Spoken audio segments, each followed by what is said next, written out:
வணக்கங்க. நான் உங்க தனசேகர். அப்டேட்ஸ்க்கு உங்கள மறுபடியும் வரவேற்கிறேன். அண்டர்ஸ்டாண்டிங் ஹிந்தி வித் தனா இந்த சீரீஸில் நம்ம வந்து ஸ்போக்கன் ஹிந்தியில் யூஸ் பண்ணக்கூடிய டெய்லி லைஃப்பில் வரக்கூடிய வார்த்தைகளை விஷயங்களை ஹிந்தியில் நம்ம பார்த்துட்ருக்கோம். அந்த வகையில் சின்ன குழந்தைங்களுக்கு ரொம்பவே யூஸ்ஃபுல்லாக இருக்கக்கூடிய வைல்ட் அனிமல்ஸை ஹிந்தியில் எப்படி சொல்கிறதுன்னு நம்ம பார்க்கலாம். சரிங்களா? நிறைய அனிமல்ஸ் இருக்குது, நான் அடுத்தடுத்த சீரீஸில் போடுறேன். பட் இதில் வந்து டாப்பாக வைல்ட் அனிமல்ஸ் அப்படின்னு நம்ம பார்த்தோம் அப்படின்னா ஒரு 8லேருந்து ஒரு 10 விலங்குகள். அதில் நம்ம ஒரு 8 விலங்கை ஷார்ட் லிஸ்ட் பண்ணி இதில் போட்டிருக்கேன். ஏன்னா வீடியோ ரொம்ப லென்த்தாகவும் ஆகிடக்கூடாது அப்படின்றதுக்காக. இதோட கண்டினியூஸ் சீரீஸ் நான் அடுத்தடுத்து வரக்கூடிய விலங்குகளையும் போடுறேன். இந்த கேட்டகரியில் இப்போ நம்ம வைல்டு அனிமல்ஸை பார்க்க போகிறோம். அதுக்கு முன்னாடி வைல்டு அனிமல்ஸை ஹிந்தியில் எப்படி சொல்கிறாங்க அப்படின்றது பார்க்கலாம். சரிங்களா? வைல்டு அப்படின்ற வார்த்தைக்கு ஹிந்தியில் என்ன சொல்லுவாங்க அப்படின்னா ஜங்கிலி. ஜங்கிலி அப்படின்னா வைல்டு. அனிமல் அப்படின்னா உங்கள் எல்லாருக்குமே தெரியும் ஜான்வர். ஸோ வைல்டு அனிமல் அப்படின்னா ஜங்கிலி ஜான்வர். சரிங்களா? என்னுடைய சேர்ந்தும் ப்ரொனவுன்ஸ் பண்ணி பாருங்கள். வைல்டு அனிமல் அப்படின்னா ஜங்கிலி ஜான்வர். இந்த கேட்டகரியில் நம்ம ஃபஸ்ட்டு பார்க்க போகிற ஜங்கிலி ஜான்வர் எதுன்னு பார்த்தீங்கன்னா டைகர். டைகரை வந்து ஹிந்தியில் பாக் அப்படின்னு சொல்லுவாங்க. BAAGH பாக். பாக். ஓகேங்களா? பாக். இந்த கு அப்படின்றது நம்ம ஸ்பீடாக ப்ரொனவுன்ஸ் பண்ணும்போது பாக் அப்படின்னு தான் வரும். ஓகே, பாக். அடுத்து வரக்கூடியது லயன். லயனை வந்து ஹிந்தியில் என்ன சொல்லுவாங்க அப்படின்னா ஷேர். Okay, share. ஷேர்கான் அப்படின்ற வார்த்தையெல்லாம் நீங்கள் கேள்விப்பட்டிருப்பீங்க இல்லையா கார்ட்டூனில், படங்களில். ஸோ ஷேர் அப்படின்னா லயன். சீத்தா.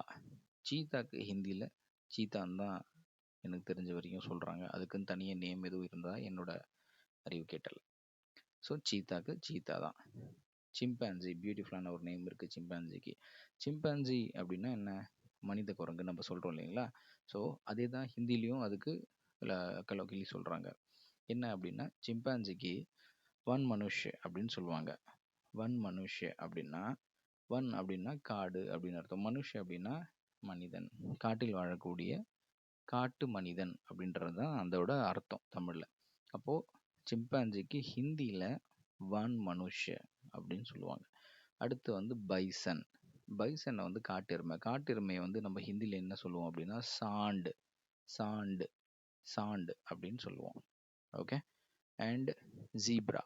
ஜீப்ராவை வந்து நம்ம ஹிந்தியில் கோர்கர் அப்படின்னு சொல்லுவோம். கோர்கர். ஓகே. அடுத்த வாட்டி ஜூ பக்கம் போனீங்கன்னா ஜீப்ராவை பார்த்தீங்கன்னா அம்மா ஜீப்ரா அப்படின்னு சொல்லாதீங்க, கோர்கர் அப்படின்னு சொல்லி பழகுங்க. ஓகே. நெக்ஸ்ட் வர்றது ஜிராஃபி.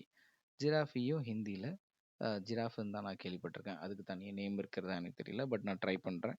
அதுக்கு வேறு எதனா இருந்ததுன்னா நான் அடுத்த வீடியோவில் உங்களுக்கு அதில் கண்டிப்பாக மென்ஷன் பண்ணுறேன். பை சான்ஸ் உங்களுக்கு எதனா தெரிஞ்சனாலும் நீங்கள் எனக்கு கமெண்ட்ஸில் அதை கமெண்ட் பண்ணுங்கள். ஓகே. So giraffe. ரைனோசரஸ். ரைனோசரஸ்க்கு வந்து ஹிந்தியில் கேண்டா அப்படின்னு சொல்லுவாங்க. ஓகே, கேண்டா. கேண்டா அப்படின்னா ரைனோசரஸ். ஓகே. ஸோ இப்போ நம்ம தமிழ் வழியில் ஹிந்தி இந்த கேட்டகரியில் நிறைய நம்ம வந்து இப்போ ஸ்போக்கன் ஹிந்தியில் நம்ம டெய்லி லைஃப்பில் யூஸ் பண்ணக்கூடிய நிறைய வார்த்தைகளை நம்ம யூஸ் பண்ணி படிச்சிட்ருக்கோம். ஸோ இந்த வீடியோ நீங்கள் பார்க்குறீங்க அப்படின்னா கண்டிப்பாக இதுக்கு முன்னாடி உள்ள வீடியோஸும் நீங்கள் ஒரு வாட்டி போய் பாருங்கள். ஏன்னா அதுலேயுமே நிறைய யூஸ்ஃபுல்லான ஐட்டம்ஸ் உங்களுக்கு வந்து இருக்குது.